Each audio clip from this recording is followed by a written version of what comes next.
My action research proposal.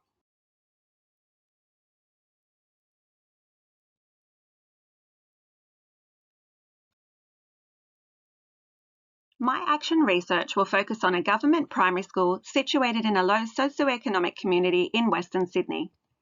With low income, a high percentage of students with language background other than English, and more than 1/3 of households without internet access, students are experiencing a significant educational disadvantage. To address this disadvantage, the school philosophy focuses on literacy and numeracy through student conferencing, the 4 C's of 21st century skills, and includes a key focus on inquiry-based learning practices. Wellbeing is also a school-wide priority, endorsing inclusive learning environments underpinned by high expectations and PBL. My research will be implemented in a Stage 1 Year 2 classroom with 24 students where seating is grouped but flexible. Students are socially, behaviourally and intellectually diverse with a high percentage of personalised learning plans. 1/3 of students are performing at stage level, with improvement required particularly in science and technology, where knowledge of inquiry processes and problem solving is low. The teachers' pedagogies align well with the school's philosophy through positive reinforcement and a collaborative learning environment, but the innovative focus of inquiry-based learning is omitted. This research will draw on the MEE framework to determine student engagement. Average motivation is evident as students are happy to learn but require extrinsic reward. This impacts on students' ability to engage in student-centred learning experiences as students rely on consistent teacher feedback. Engaging science experiences are attempted through high cognitive, affective and operative opportunities that account for student interest using authentic and hands-on tasks. However, low achievement levels indicate students may be complying with the task for reward rather than deeply engaged in their learning.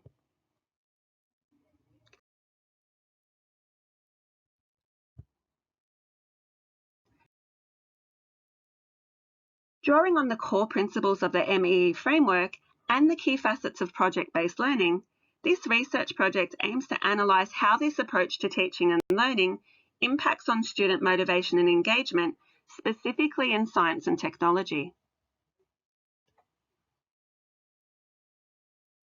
PBL is based on student-centred practices, which, as Witten and Patton suggest, increases student motivation as they take on greater responsibility and become self-directed learners.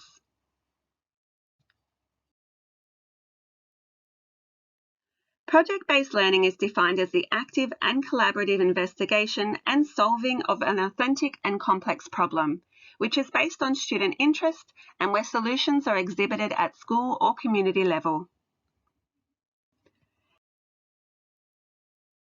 As a highly engaging pedagogy, PBL also develops 21st century skills, which are at the core of the school's philosophy, including the problem-solving and critical thinking skills, which are typically low in this classroom. Moreover, findings from a study by Fauzier and Kalana suggests PBL not only improves problem-solving skills in students, but also in teachers. However, PBL does not come without challenges, as project planning is time-consuming and successful implementation requires professional development. Despite these challenges, PBL aligns well with the MEE framework because it motivates students to produce quality work through the showcasing of their final product and challenges students to think hard, work well, and is highly rewarding because it is student-driven. The student-centred nature of PBL allows students to build confidence and autonomy as they fill in gaps in their own learning, which allows me to promote an insider classroom and to send engaging messages as students develop deeper knowledge, control their own learning, and collaborate to voice their ideas and problem solve.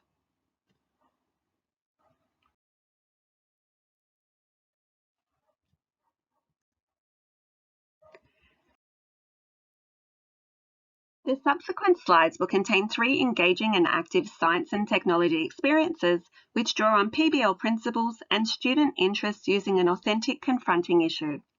Integrated are 3 English syllabus outcomes as well as the cross-curriculum priority of sustainability.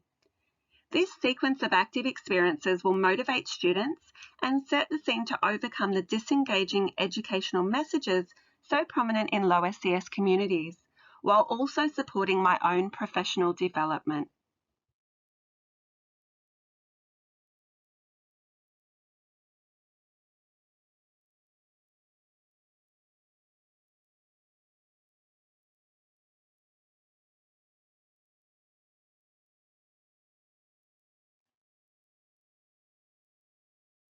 I will draw on McNiff's guiding principles of action research as I implement an active, student-centred approach to science and technology while collecting and analysing data to evaluate and improve my pedagogical choices and student learning and engagement.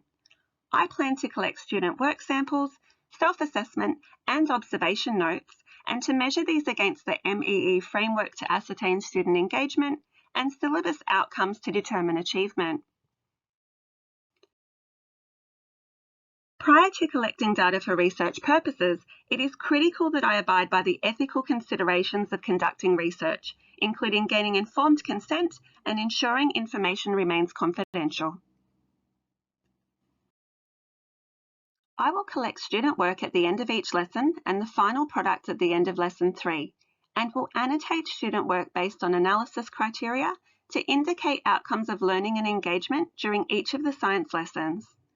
Groups will be asked to upload drafts, research notes, problem-solving records, and progress on their final product using their Chromebooks in the final 5 minutes of each lesson.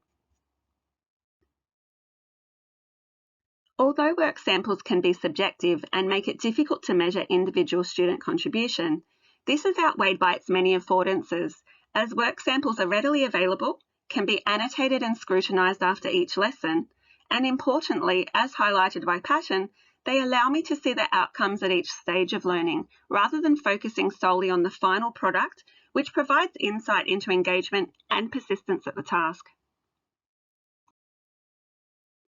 Data will also be collected using student self-assessment. Staggered throughout each lesson, I will ask students to individually record responses to reflective questions adapted from the REAL framework at one of 3 isolated Chromebook stations. This is to ensure confidentiality and that responses are not influenced by peers. Questions will be pre-planned to encapsulate all key facets of learning and engagement. Groups will also be asked to self-assess progress against the co-created rubric on their Chromebooks and will upload this to Google Classrooms with the date and student names. Self-assessment has many affordances, such as developing students' metacognitive skills and demonstrating progress in learning. Reflection and self-assessment also provide insight into aspects of student engagement that are not directly observable. However, self-reflection and self-assessment are learned skills, so may prove difficult for students to complete independently. Finally, data will be collected through observation. Due to the student-centred nature of PBL, during each lesson I can be free to move between groups to note general physical behaviours for each student using the observation schedule on my Chromebook. Although observation is also subjective and deep engagement is difficult to observe, it is non-invasive, allows me to observe visual and verbal behaviours, and provides an accurate measure of student behaviour. In addition, requesting feedback from my mentor teacher will provide a different perspective on student behaviour and my pedagogies.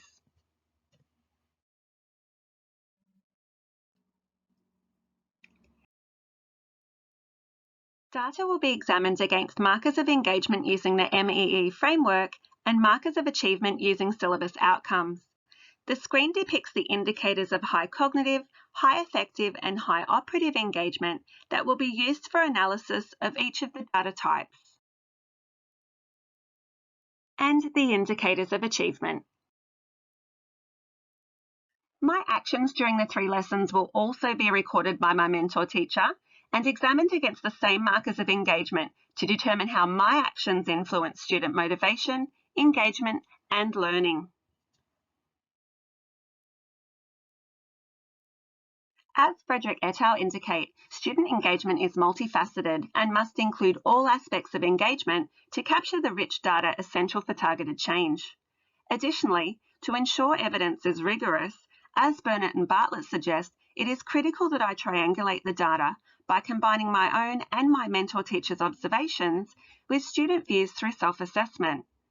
This will ensure I have multiple perspectives to obtain a more holistic picture of the effect that my pedagogical choices have on student motivation and engagement, and can overcome concerns of subjectivity.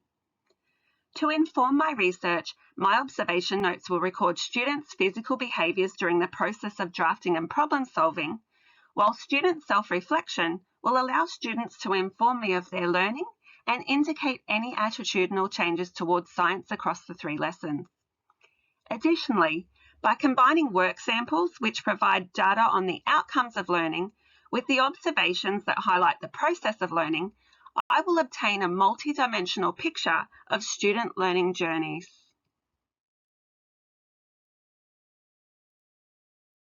Moreover, by analysing different types of data against the high cognitive, affective and operative aspects of the MEE framework and linking these with my actions and pedagogies, I can fine-tune my future pedagogies based on comprehensive evidence. Although this process will be time-consuming, this will allow for well-informed pedagogical shifts to ensure I can facilitate lessons for my students that promote 21st century skills and a deep and enduring engagement in science and technology.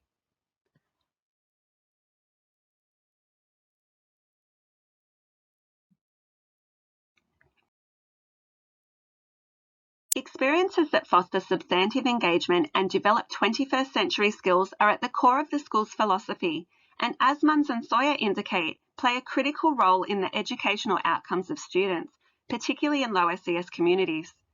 It is therefore important that I take McNiff's advice by ensuring action research becomes a continuing aspect of my professional practice.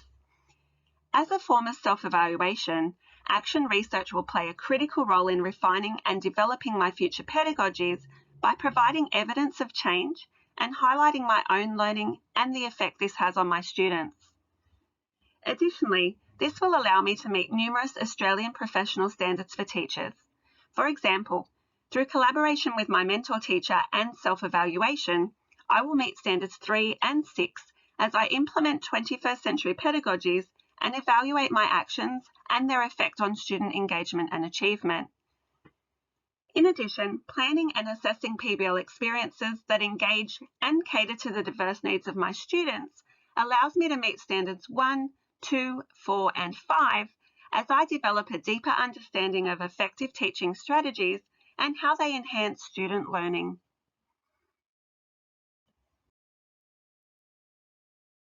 Through this action research plan, I believe that if I had adopted PBL and a student-centred classroom during my first placement, I would have enhanced student motivation, leading to a deeper knowledge and engagement in science and technology, where students would be in task rather than on task, and sending the powerful, engaging message that my students have a place in the classroom and the ability to succeed.